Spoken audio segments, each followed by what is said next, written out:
'Tis the season, and I don't just mean Christmas and the holidays and New Year's. We are also imminently close to the annual tradition on January 3rd, the Proof of Keys celebration, where hodlers the world over take self-custody of their Bitcoin. And so maybe that's you, or maybe you gifted some Bitcoin or showed a loved one this holiday season how to acquire some Bitcoin, and you want to have them also take that into self-custody. No matter the scenario, you want a quality hardware wallet. And that is why today I am very excited to finally be taking a look at the Keystone hardware wallet. Let's jump in.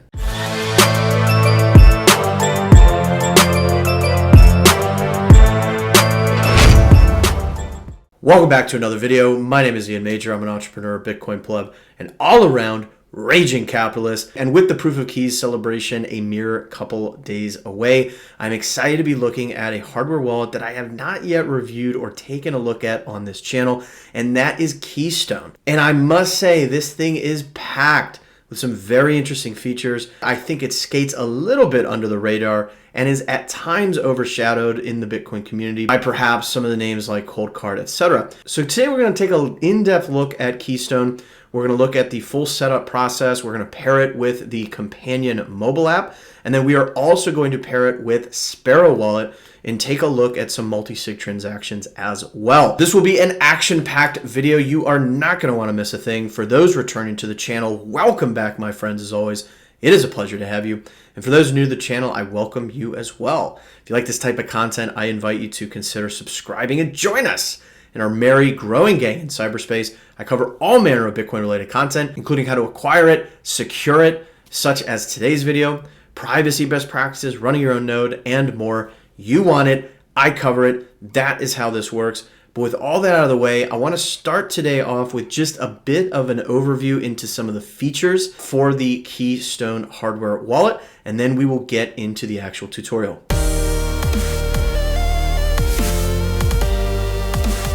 All right, so just as a quick bit of history, Keystone was formerly known as CoboVault. So some of you may be familiar with CoboVault. That goes all the way back to 2018. It was funded through an Indiegogo campaign in 2018. And as we will discuss, it really did set the stage for a lot of different features that we kind of take for granted today as part of a world-class Bitcoin hardware wallet. And in about June 2021, they rebranded and relaunched as the Keystone brand. In full transparency to my viewers, Keystone did reach out to me and has sent me the products that I will be taking a look at today.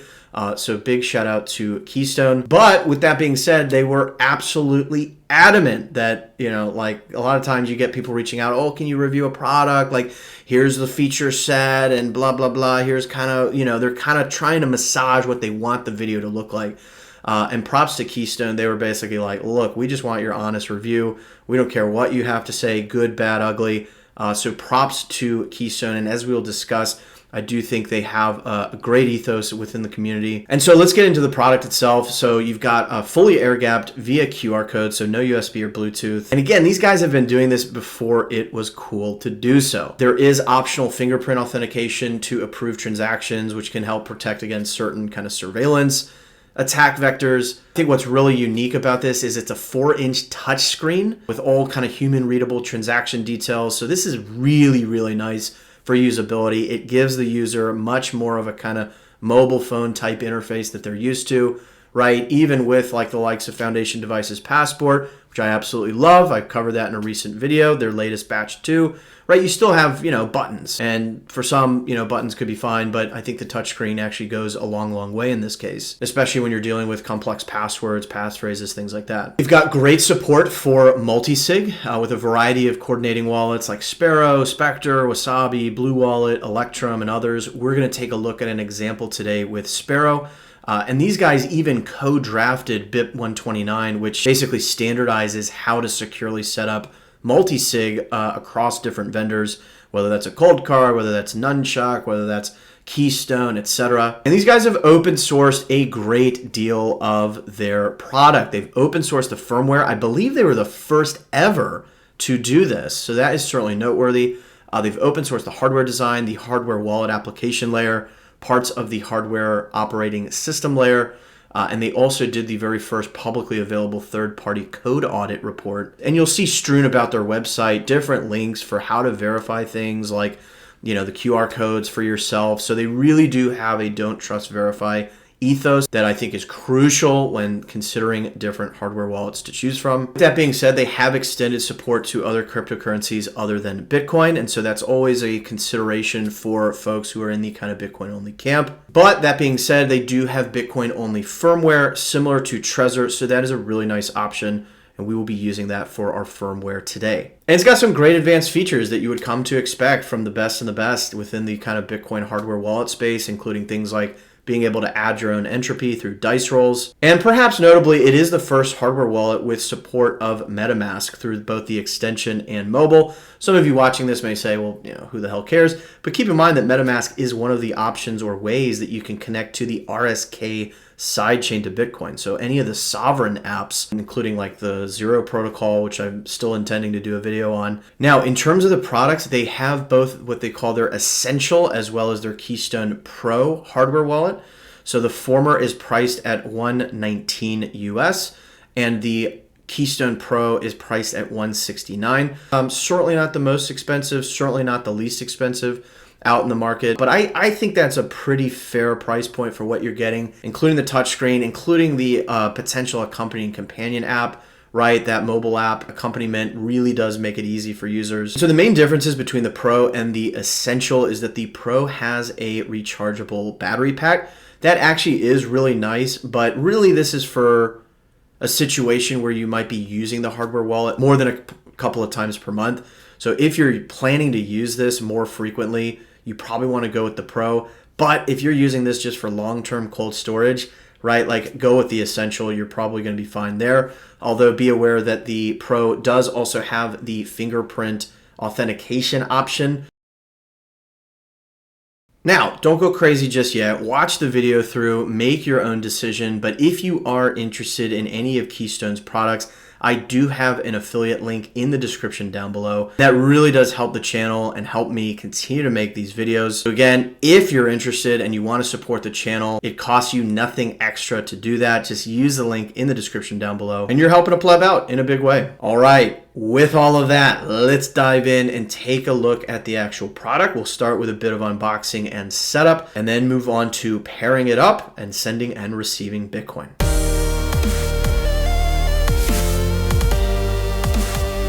All right, so let's get to unboxing. I have got this nicely packaged box.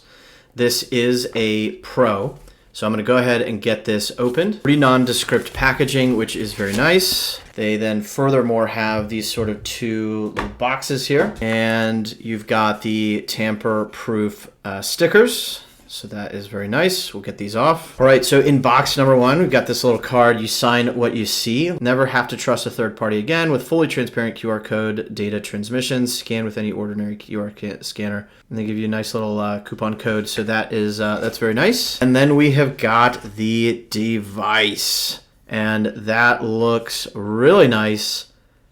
Very, very clean. So you've got the QR code scanner on the back.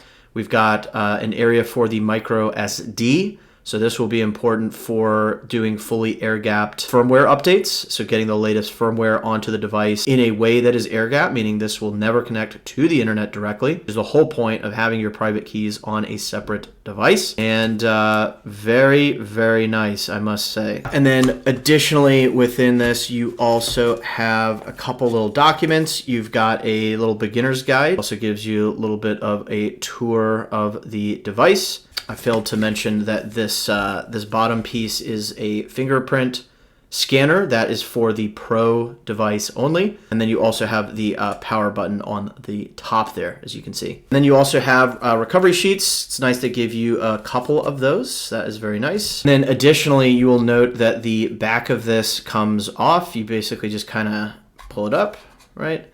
And you've got an area where the AAA batteries can go in as one option for how to power the device. But alternatively, we've got this second box to open, and that is where we are going to find the rechargeable battery pack specifically again for the Pro model. So that actually is really nice. And you would basically just plug that guy in just as you would imagine. So we'll get this powered up and then we will be right back. All right, so we are ready to get going. We've got a charged Keystone. You need at least 70% charged or above to do the setup process. We are going to use the web authentication tool that I will show you momentarily, which helps protect against things like supply chain attacks. One piece of feedback for the Keystone team, it would be nice to have a micro SD card included, but that is okay. I have got a micro SD card here as well, which we will need for the firmware updates. And then we are going to also have our recovery sheet. And the Keystone team was actually nice enough to send me one of their steel plated backup options, which is super, super cool. I think the rule of thumb here is in proportion to how much you are planning to store on these particular keys, right? If you have, you know, your life savings in Bitcoin on this, like something that is fire and flood and all that proof probably makes sense. You know, if you're just going to be playing around at first or trying things out, maybe not, right? So those are the ingredients. Let's go ahead and get this thing powered on. So I will hold this for 3 seconds. All right, so it's got a little bit of information. We will choose the language, so in our case, English. And it says, welcome to Keystone. Please open the following link using a PC. This will help guide setting your Keystone hardware wallet. Let's go ahead and open that link up.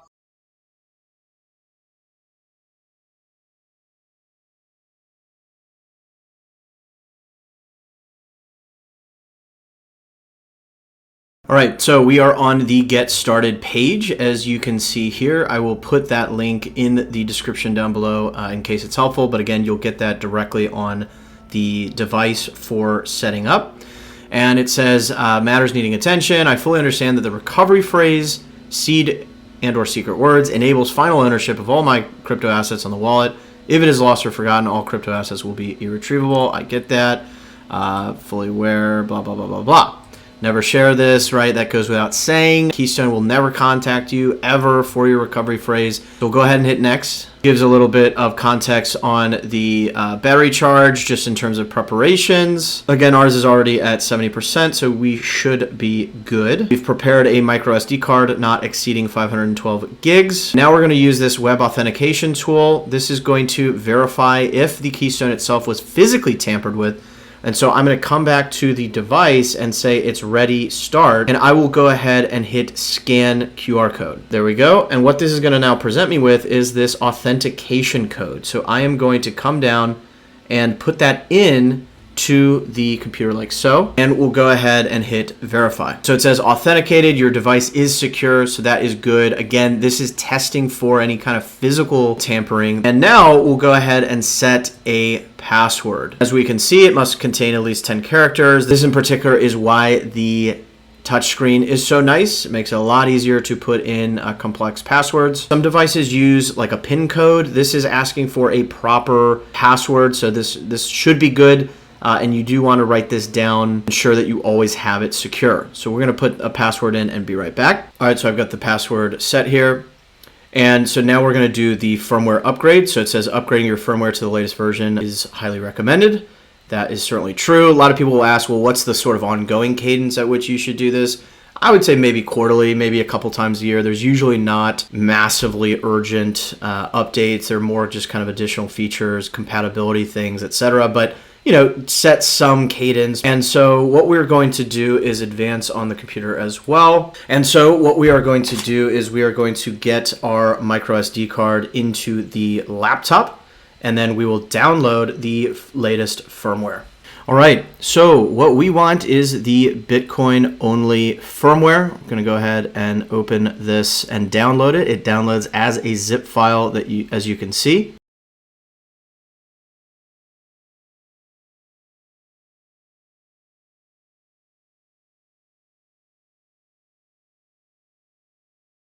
One note that you can see is that you will not be able to revert and have the multi-coin firmware once you install and upgrade your Keystone device with the Bitcoin only firmware.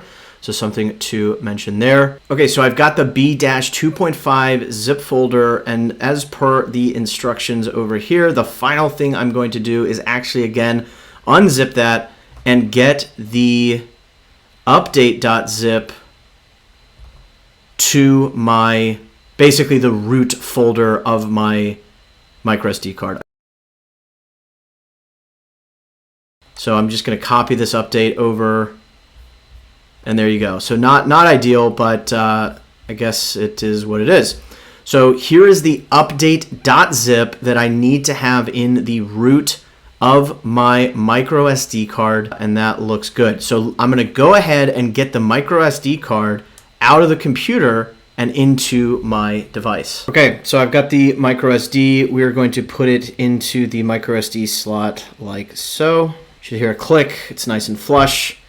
Let's try update now. And so, quick note here. I first tried doing the BTC only firmware from this link, right? You guys saw when I did that. After fiddling around with that, that did not seem to work. I kept getting an error on the device.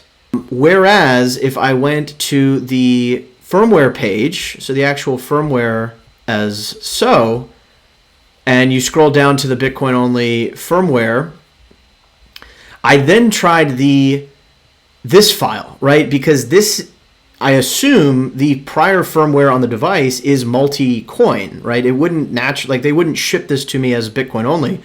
And so I downloaded that file, and in fact, that has now worked. So be advised with that. If you're doing Bitcoin only, if you want the Bitcoin only firmware, I was not having success with this option, okay? Because this link, it would seem, is if you already were running the Bitcoin only firmware, which if it's just a factory made device coming, shipping to you, by default, they would have, I assume, a multi-coin firmware.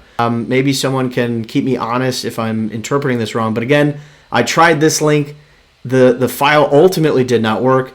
But if you come over to the firmware page here and scroll down to Bitcoin only and download this file, which updates from an existing multi-coin firmware, that is now registering correctly now that I've got it on my microSD. And if we pull up the checksum, we can see that indeed it is exactly the same. So that is all good. So let's go ahead and hit update now. I will enter my password to confirm. And as we can see, it is now updated. So this latest release does have support for Spanish, which is cool. But we'll go ahead and continue here.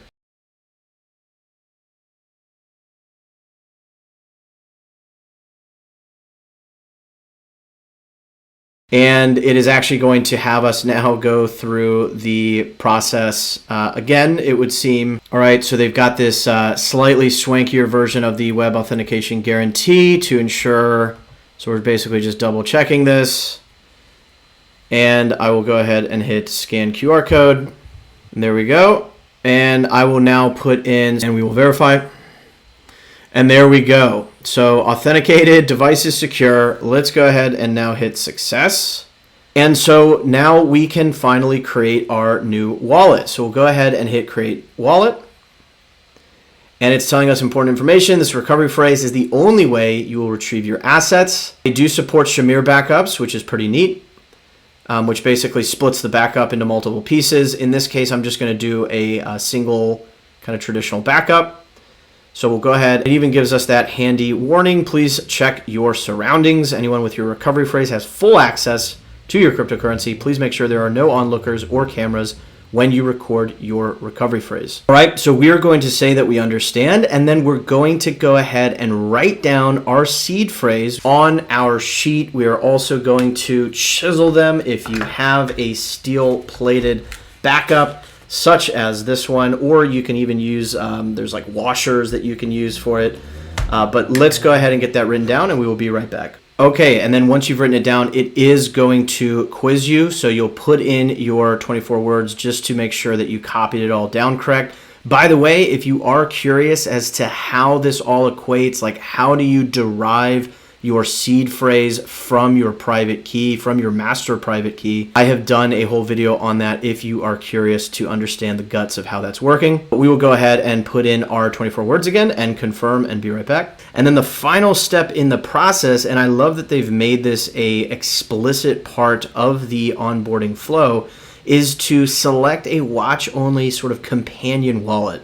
So again, for those not familiar, when you have an air-gapped hardware device such as the Keystone wallet, you need an accompanying software wallet to pair this up with, because that will then allow us to broadcast fully signed transactions to the Bitcoin network, right? The whole point of this is to have your private keys on a device that will never be directly connected to the internet. But in saying that, we need a way to be able to convey information. And so this is going to be the way that we view our balance, as well as construct and broadcast transactions.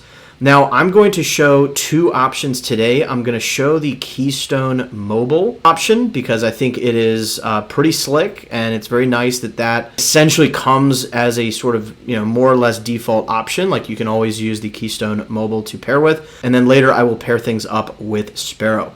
So let's go ahead and hit confirm for now. And now it's going to give us the instructions on how to pair this up with Keystone mobile. So it says open up Keystone mobile, add a new wallet, and then we're going to select bind and then scan the QR code. So let's go ahead and get the app downloaded and we will be right back.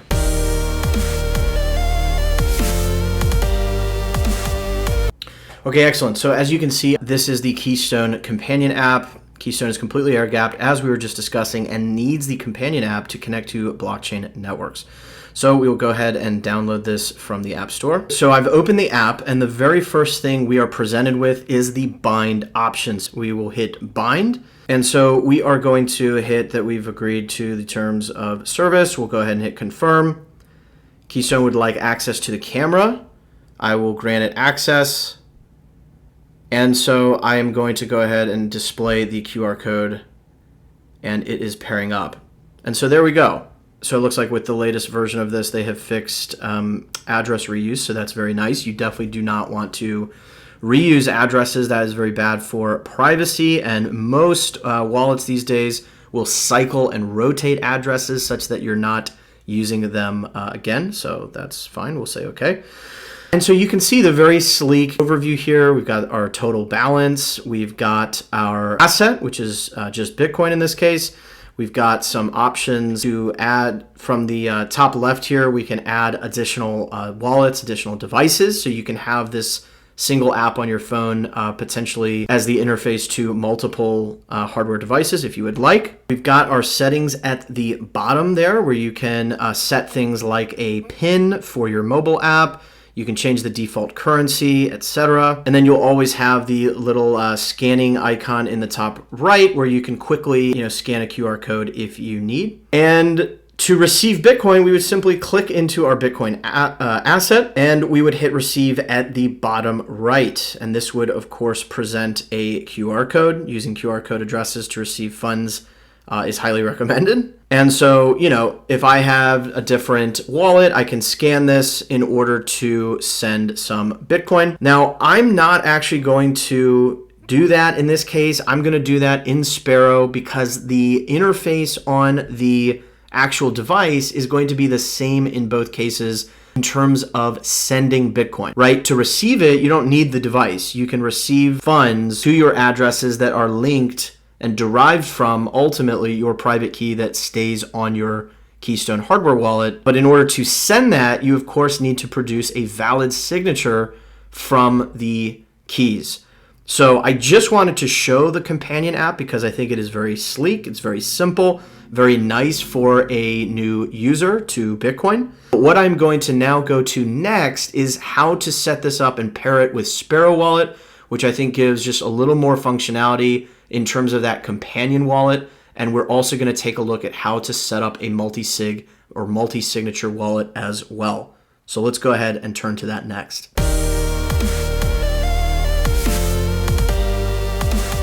Okay, excellent. So I have got Sparrow set up on my laptop. As you can see, I will link and flash a video. I've done a whole tutorial on Sparrow in depth, including connecting your own node. If you're new to running a node and you're interested in that, I've got a whole playlist on the channel that starts from why you might want to do that all the way to building a node from scratch. So all of that is accessible.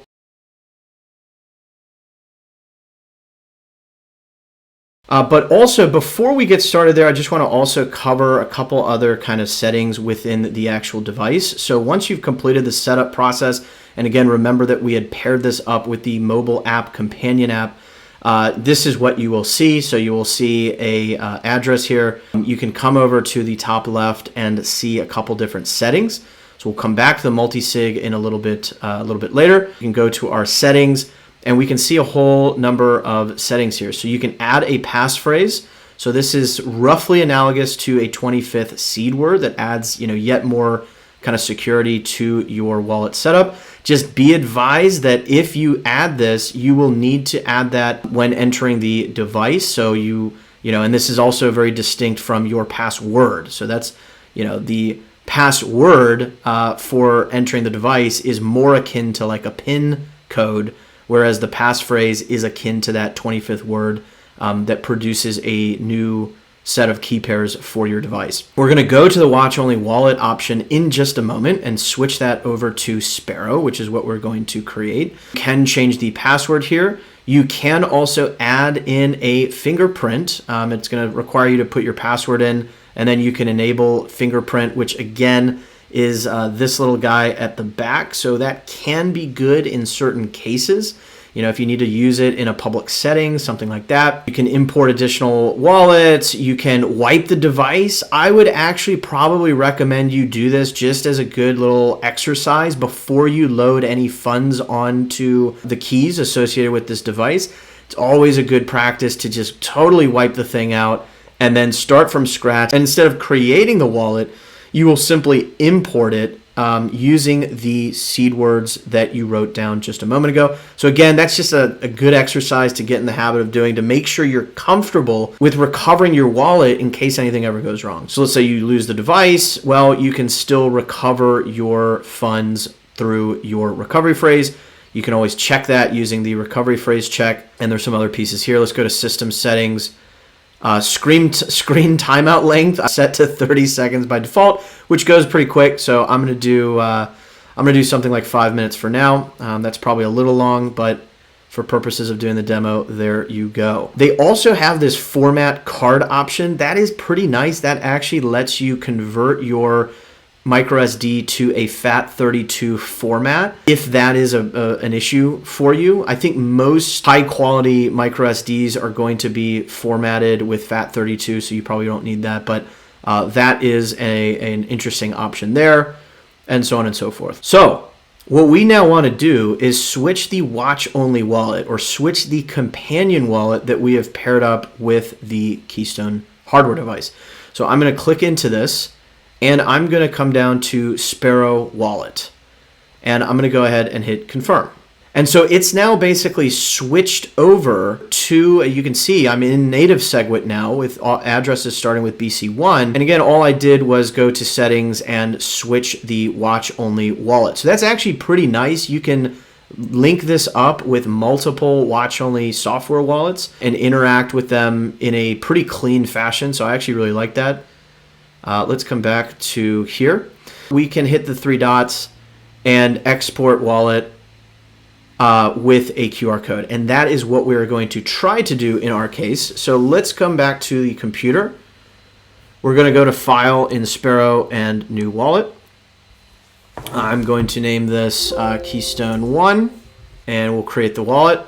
Now, importantly, I'm going to click the air-gapped hardware wallet option, and you will see here is the Keystone option. So I'm going to try to scan this. Let's see if we can pull this off. I've had this issue before. I think my camera is picking up a little bit of reflection. So we're actually going to do this through the micro SD.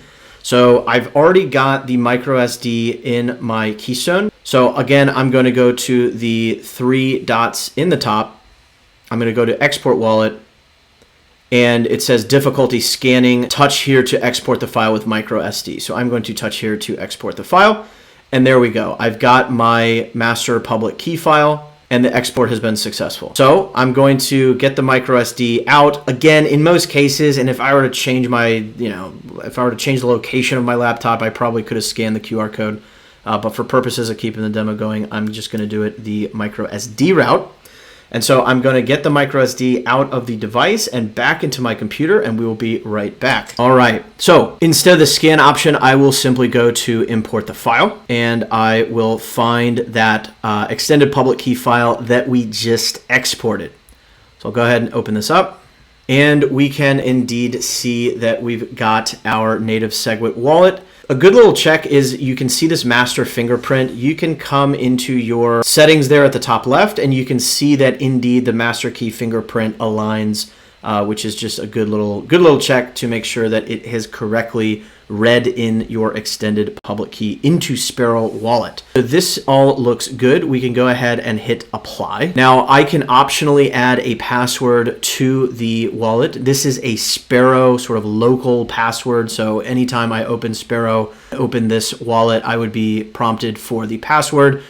Definitely recommend putting one. In this case, I'm just going to leave it as no password for purposes of the demo. And there you go. So we have got the Keystone hardware device paired up. Obviously, there's no transactions just yet because we have yet to send or receive any Bitcoin. You can see the main tabs. Again, Sparrow is by far my favorite desktop wallet. It is just absolutely jam-packed with great features, including coin mixing from Samurai Wallets, Whirlpool, coin join implementation.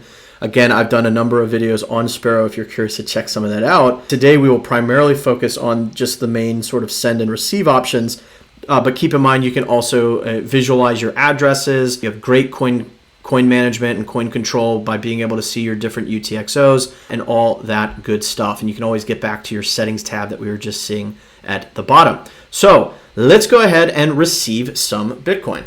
So I've got my Blue wallet open. As you can see, this is just a mobile wallet, and I am going to just go ahead and send some Bitcoin.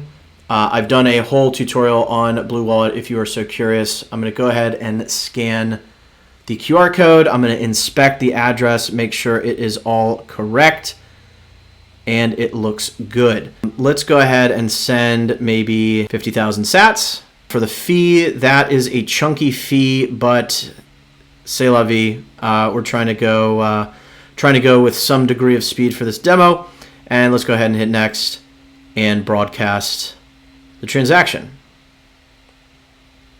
All right, and we can see that my node's mempool has registered a new transaction being sent to an address that is associated with the extended public key that I have imported into Sparrow.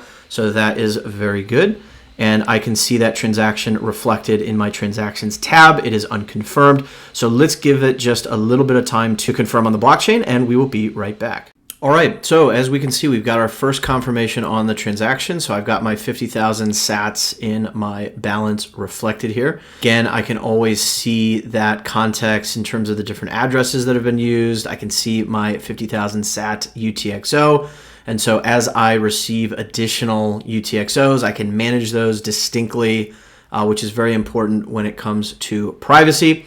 But now what we want to do is demonstrate how to send our sats, right? So we've used Sparrow, and we could have just as easily used the mobile wallet companion to receive funds. But now we're going to send those funds out, and we're going to use the private key on our air-gapped Keystone hardware wallet in order to apply a valid signature. So I've got an address here copied that I will just paste in. I'm sending this right back to my Blue wallet. And let's just go ahead and do the max amount. And Sparrow nicely breaks down exactly what's happening with the transaction. You can, bump your fee range up. I'm in no rush on this send back, so we can leave that quite low. But there you go. Let's go ahead and now create the transaction. And this all looks good. So we can just hit finalize transaction for signing. And you'll see that Sparrow presents me with a number of options by which I can do this. I can either show the transaction as a QR code, or I can save the transaction as a partially signed Bitcoin transaction file onto my micro SD, I know for a fact that I can complete the first step via QR. Again, it's just my laptop's camera. Like most of you will probably be able to complete the whole loop just using QR codes. Let's see if we can do that.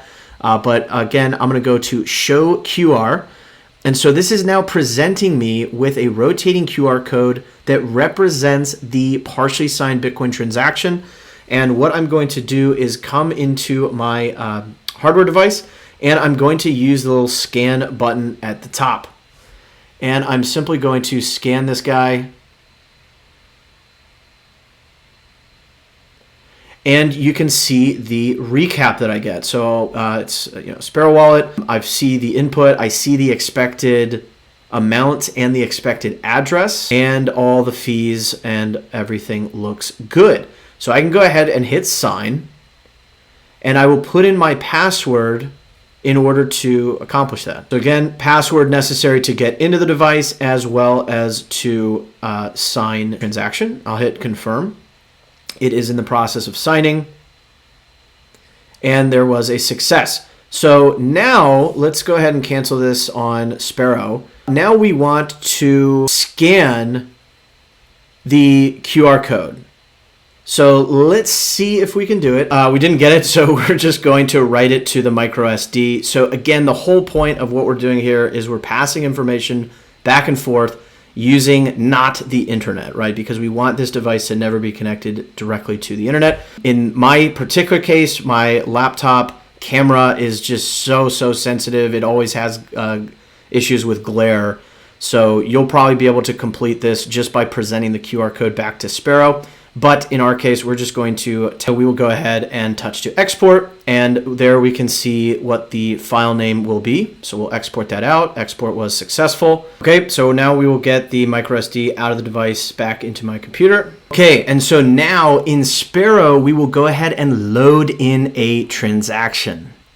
And we will find our micro SD drive. But here we go. We've got our signed Bitcoin transaction file. And we can go ahead and open that. And we have now applied our signature and can broadcast the transaction using Sparrow. And there you go. So we've now got an outbound transaction reflected in our mempool. So as a recap, particularly for those who are newer to this sort of pairing process, what we just did was we paired up our hardware device with Sparrow wallet. We used Sparrow to receive funds as our sort of interface. And then we also used it to construct a transaction that we then passed to our hardware device using a QR code, and we signed it using the private keys on our hardware device before sending that completely signed transaction back to Sparrow, in our case using the micro SD card, but you could have done that through the QR code as well. So if I come back, I will see that transaction is now going out. So there we go. Now for the final piece of this video, I want to demonstrate how to use the Keystone device as part of a multi-sig setup, because this is part of where this wallet really does excel. So let's take a look at that next.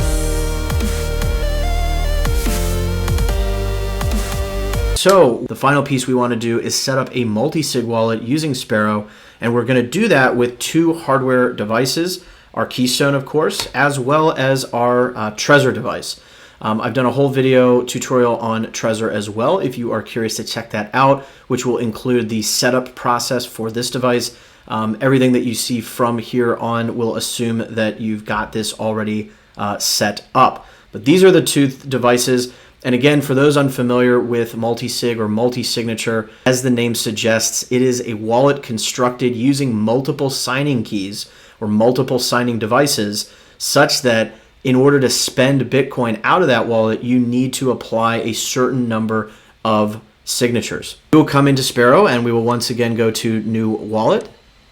And let's just go ahead and name it something really obvious for purposes of the demo. You probably want something slightly less descriptive in real life. Let's create the wallet. And so the policy type, instead of single signature, I'm going to change that to multi-sig. And you can see that I also have this little slider bar along the top that dictates how many signers I possibly want to have. So the default here is a 2 of 3. I'm just going to change this to a 2 of 2 to keep it really simple. So that means that there are a total of 2 signers required. And of course, I need both of them in this case. Now, you could have a situation where you have 3 signers and you require any 2 of those and whatever other combinations that you'd like to do. Let's go ahead, and in our case, we are going to first add the Keystone wallet. And so to get to where we want to go, we will go to the 3 bars at the top. We will go to Multisig wallet. They've got, I guess, some sort of a partnership or integration with Casa. In our case, we just want the generic mode. There we go. And we'll hit confirm. And it indeed correctly says there is no Multisig wallet yet created. You need to create or import a Multisig before signing transactions with this wallet. And so part of what this is saying is that this device needs to know information about the other signing device. Otherwise, it's going to be presented with a transaction where it doesn't really know, hey, is this what I should be signing or or not? What we're going to need to do is 2 steps. Number 1 is export the appropriate Multisig extended public key from this device into Sparrow. And then once we also add in the Trezor component for the Multisig and Sparrow, we are going to export that whole thing back into Keystone. And again, that's just so this air-gapped device, which it wouldn't otherwise know, has the context of what the other cosigner is, okay? So in our case here, we will ultimately come back and say import a Multisig. You can actually create a Multisig wallet directly within Keystone. So that is actually really, really nice. It can serve as a coordinator for the Multisig itself. So it's very, very cool to have for a hardware device. But in our case, we're just going to go to the 3 dots at the top and say show/export xpubs. Okay. So this is our extended public key for Multisig. I'm going to once again get the microSD into the device. Again, that's just because my laptop camera tends to be a bit of a nuisance. But let's go ahead and export the file. And so there is my exported extended public key that is specific to Multisig. Okay, so it's a different XPub than what we imported into Sparrow earlier. I'll go ahead and hit export. And we have successfully exported the file. So now I'm going to get this back out and into my laptop. And we'll go ahead and, similar to what we did last time, we will select air-gapped hardware wallet. And we will do Keystone Multisig import a file. And here is the JSON file we just exported. So we'll open this guy. So we've got the first key store, which is our Keystone device. So we've got that imported. Now we need to connect up our second one. And so this one is going to be our Trezor device. Now Trezor is not air gapped, so I'm going to directly connect this into my computer. So I've got my Trezor plugged in. Now I'm going to select the connected hardware wallet option, and I'm going to ask Sparrow to scan. And it has detected my Trezor 1, which is locked. So let's go ahead and unlock it. And it will present me with an interface by which I can put my PIN into Sparrow. Again, check out my Trezor setup guide for context on what that's all about. So I'm going to put my PIN in and we will be right back. And it's verifying my PIN and waking up. And there we go. So we can go ahead and import the key store. And there we go. So we've got our connected Trezor 1 and we've also got the air-gapped Keystone. So now I can go ahead and hit apply. Again, best practice, always add a password. For demo purposes, I'm going to leave one absent. And again, this is a local password for Sparrow specifically. Now, our final setup step for the Multisig is, as I was alluding to earlier, we need to get this context. We basically need to get the context of Trezor 1 back into the Keystone so that it's aware of what the other signing device is and what to expect there. So to do that, we're going to hit the export button at the bottom left, and it gives you this handy list of like, well, where do you want to export it to? And we want to, of course, export it into Keystone. Given that I can reliably scan QRs from my Keystone device, we will go ahead and hit show. And so now I've got this QR code, and coming back to my Keystone device, I can say import Multisig wallet. It says microSD card not found. That's fine. I'm going to hit the top right scanning option. And there we go. It says, please carefully check the wallet info to ensure it is completely consistent with the created wallet. I said understood, cancel. And we've got the first one is, of course, the Keystone device. And then you can just kind of refer to the master fingerprint there and confirm that, yes, FOD7, FAEE, etc. So that is expected. Don't be too thrown off if given that the XPub the XPub shows by default here. You can always flip that over to the ZPub and just sort of confirm that visually, and we can see that indeed everything looks good. So let's go ahead and hit confirm. Okay, I'm not actually sure. I did look on even Keystone and Sparrow's support. I'm not really sure where this is, if this is new. Let's just say verified, continue importing. But we can also confirm and validate that we've set this up correctly by checking out the addresses. And you will notice that the first address displayed on my device is indeed the exact same as the first address displayed on Sparrow. So that is very, very good and is exactly what we want. So there we go. We've created a multi-sig. Now, similar to last time, let's go ahead and receive some funds. All right, so once again, we've got our good friend Blue Wallet here. We're going to send some sats. Let's do 50,000 again.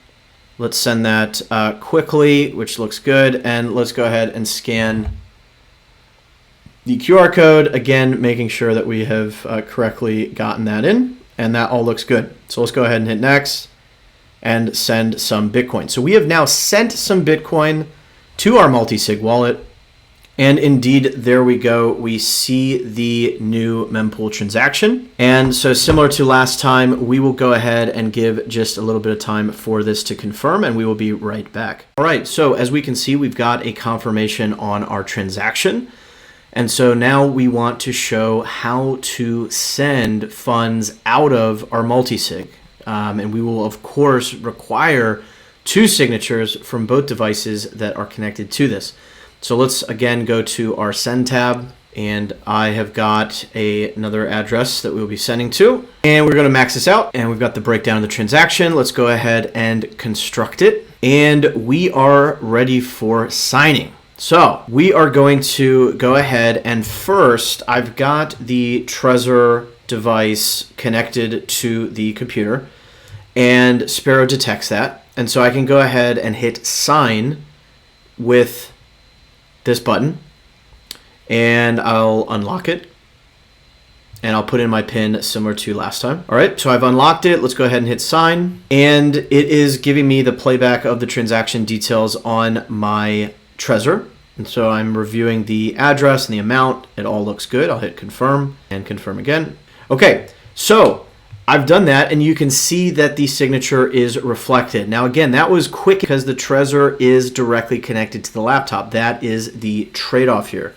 And so now we need to get the second signature from the Keystone. And so what we'll do first is within Sparrow, similar to last time, we will show the QR code. And so we've got a scrolling QR. We'll come to the Keystone device, and we will use the scan icon to scan QR code. So we've got the partially signed transaction. We see the correct and expected outputs, fees, etc. So we can go ahead and hit sign, and we'll put in our password, and we'll hit confirm. And it is signing the transaction. And so we've now got a fully signed Bitcoin transaction file that we will put back into Sparrow. Again, I'm going to go the microSD route here. And there we go, signed 444. Let's export that. Export successful. And we will do a final inputting of the microSD into the computer. And let's go ahead and load the transaction. And we will go ahead and locate that file. So here is the signature from my Keystone. And there we go. So we've now applied both signatures from the Trezor one as well as the Keystone device. We are now ready to broadcast the transaction through Sparrow, and away it goes. So in recap, we looked at the setup for the Keystone device. We took a look at pairing that with the mobile app on the phone, which is a very nice option, especially for folks newer to all of this. And then we took a look at a little bit more of an advanced option with Sparrow. Again, I love as a desktop wallet. And we took a look how to set up both a single sig as well as a multi-sig wallet. And I gotta say, except for the couple of hiccups in the firmware update process, and I don't know if that's just because the majority of their users probably don't use the Bitcoin only firmware, not so sure, but you know, this was a very, very clean process, and I am quite pleased about the Keystone device. With all of that, let's go ahead and conclude today's video.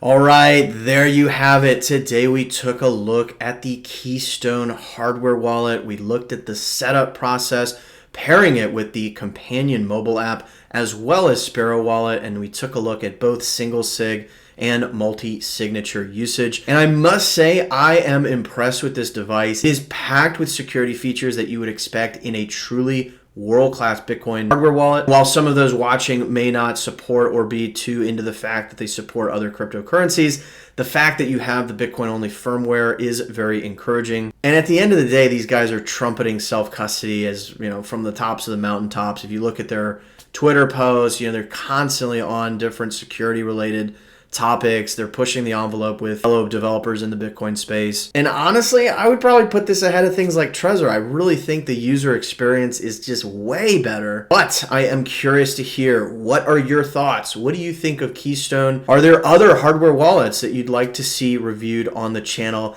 Let me know in the comments down below. But I hope you found this valuable and insightful. If you did, you already know what to do. Give this video a like. Use the share feature underneath this video. That really does help get this to more folks. And I think it's critical to be aware of the range of tools that we have at our disposal to take self-custody of Bitcoin. That is ultimately what's most important. If you're interested in Keystone and any of the products, I'm going to put an affiliate link in the description. I know, but it really does help me continue to make videos, especially in the bowels of this bear market. We'll go ahead and leave this here. As a reminder, every sat counts, especially when it's deep in cold storage in your secure self-custody. And until next time, my friends, I will see you then.